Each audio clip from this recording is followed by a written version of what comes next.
The Senate Cashban recommendations. Let's have a look. Good morning everyone, Florian Heise here and welcome to another episode of HeiseSays. I hope you're all having a great Saturday. I want to share with you a clip from my live stream I did yesterday where we looked at the recommendations to the Senate from the inquiry onto the Cashban. Now there's several recommendations and I thought it'd be important to split that off as a separate video for those of you that didn't get a chance to catch the live stream or are intimidated by a 2-hour video. It was pretty tiring to do, but it was a good opportunity for everyone to listen, see, and comment on the recommendations. So I'll hand over to that past Florian, and I will talk to you in the next video. Bye for now. Ben reckons it's going to pass no matter what you do. Probably. Seems like it, doesn't it? I mean, it went through the House of Reps and no one cared. Oh, here we go. Everyone, we got John here. There's trouble. Watch out. Watch out.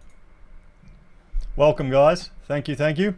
So let's have a look at this and see what we all think about these recommendations. Now, normally I'd be doing a Steiner Bundy when I'm doing one of these live streams. God knows I bloody well need to. Oh, boy. But still, you know, we still need to get... The one good thing about this is a lot of people are becoming politically activated, you know? A lot of people are stepping up for the first time in their life. They're actually calling a House of Reps member. They're calling a senator. And that's the good takeaway. Because even if it gets through, there is a chance to repeal it. There is a chance. Because then you could make the argument this is costing a fortune and not making any difference. So let's have a look. Here's the list of their recommendations. Recommendation 1. The committee recommends, noting the evidence from CPA Australia and others, the government review existing powers and trends in the digital economy to assess whether the bill is the most effective response to the black economy.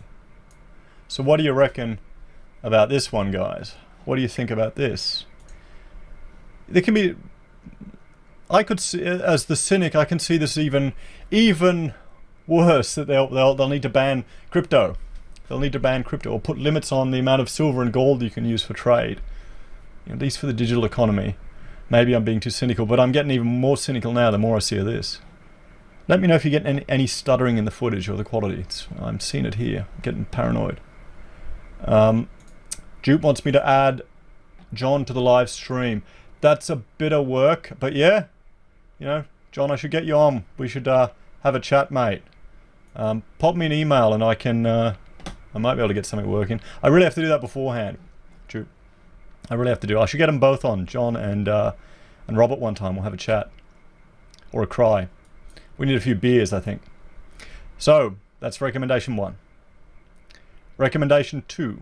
The committee recommends the government review the penalty provisions, particularly in relation to one-off breaches as opposed to repeated offences, which are more likely to be money laundering and tax evasion, to ensure they are not overly harsh. So that's at least a sensible thing.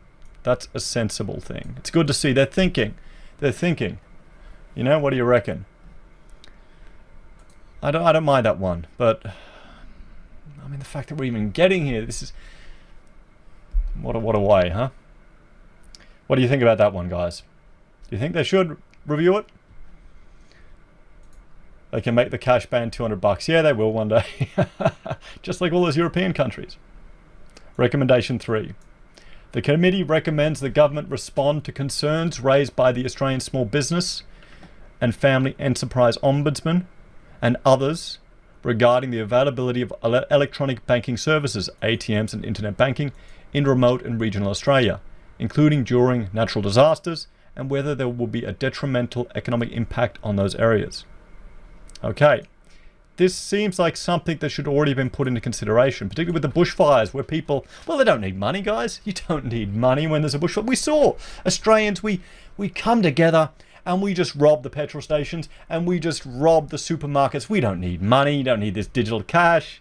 You know, it's fine. Just rob people. That's what happens. Or if you live out in the middle of nowhere, drive for 2 bloody hours to the next town. Oh boy. Here we go. So recommendation 4. The committee recommends the government assesses the impact of the bill on particular migrant communities, particularly in relation to funerals, to determine if there are potential negative impacts. What do you think about that one, guys? There's that sounds like there could be potential for an exemption for particular communities, maybe for paying for funerals, or maybe the exemption that the funeral, Funeral Directors Association asked for. Maybe that's coming in through there. I'm quite disappointed, really. Gallagher was giving some good questions. Feels like it's a bit of a foregone conclusion, isn't it? Maybe I'm getting too cynical.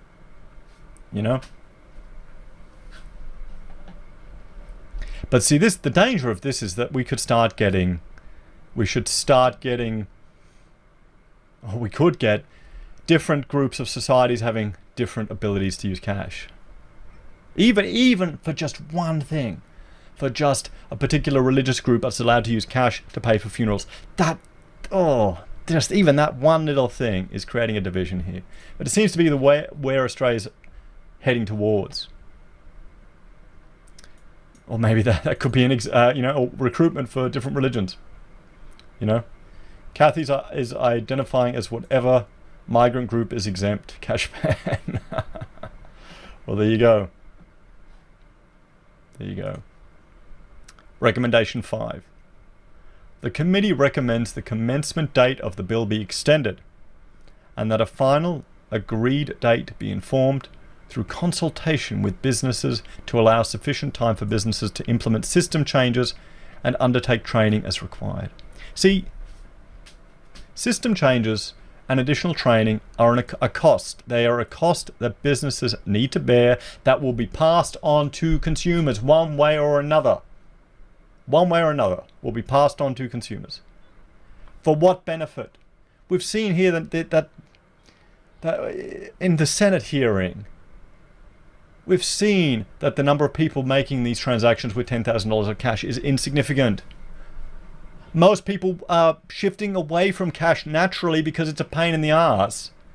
And then they're going to now impose an additional layer of cost and bullshit. Most people aren't in business. They don't realize how much paperwork, rubbish, and time is wasted just reporting to the overlords here, the government. Can you tell? Can you tell it was my best time today? Last few days doing the best. I every time I wait on the phone to the tax department or any government department, I become a bloody crazy anarchist right there. Every time. Just that's when you need to get me for the questions. Recommendation 6. The committee recommends the government develop a communication strategy to assist in dispelling some of the unsubstantiated claims regarding the bill. The strategy needs to be in place before the commencement of the bill to allow sufficient time to inform the public and businesses of their responsibilities. Oh, well, there you go. There you go. Shouldn't this be in place before it gets to this point? Or is this, I'll translate this. We need to have a propaganda regime to get the plebeians online or on side for this new restriction on their freedoms. Talk up the bikies. It's all the bikies. We need to fight the bikies. What's just more and more, isn't it? Every little bit. And most people probably aren't even aware this is happening. So I'm just checking here. We've got a few people on Twitch, fantastic, and LinkedIn. Is it working on Facebook? Is anyone watching on Facebook? Let me know. Ben's got his tinfoil hat on. Well, apparently, according to the Sydney Morning Herald, we all have our tinfoil hats on if we think there's any risk associated with this. Why would we be worried about a government taking away our rights? There we go. Yep, we've got a few people watching on Facebook. I'm just checking here. Very good. Very good.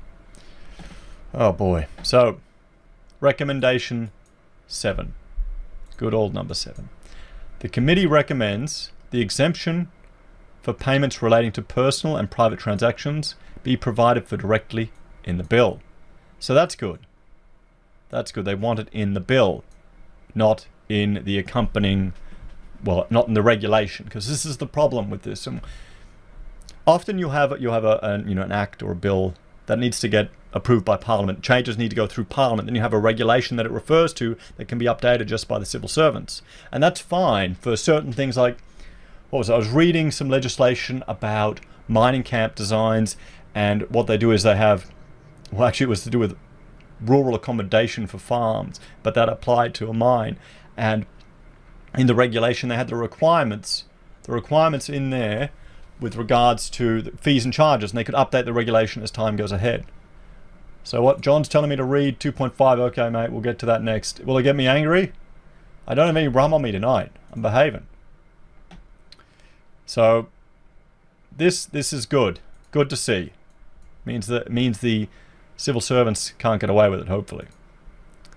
So recommendation 8. Contingent on the above recommendations, the committee recommends the bill be passed. So there we go. So let's jump ahead of this referral to the inquiry. Let's have a look at 2.5. Do you want us to look at, John? I'll scroll all the way down here. Come on, we'll get there. 2.5. Okay. I'll drink my Stein. First, let's get a coffee ready for this. This is John Adams' favourite paragraph. The committee recognises that the majority of submitters raised objections to the bill. However, the committee notes that a number of the arguments raised within these submissions was based on hypothetical scenarios, such as a negative domestic interest rate environment coupled with a cashless society, and future choices the Parliament may or not make, such as reducing the cash payment limit below the proposed legislated amount of $10,000. The committee considered these objections to the extent that they relate to the provisions of the bill. The committee acknowledges the bill has raised concerns within sections of the community. However, the committee rejects the conspiracy inherent in some of these contributions on the bill. In particular, the committee rejects the Cashban nomenclature. Oh, well. Well, shit. I've become a conspiracy theorist. Okay, guys, well, that's it. I'm now going to start selling vitamin water, just like... Who's that nutter? Who's that nutter who sells the vitamin water on YouTube? Was banned. Shit, I can't remember his name. Can't Dankula did a video with him. Oh, boy. So, they're dismissing all the concerns that we have. They're dismissing all the concerns of the potential implications for this. Well, there you go. Ain't that a good one? Alex Jones. There we go. Well, you may think he's legit, but, you know, adding some crap to water doesn't make it medicine.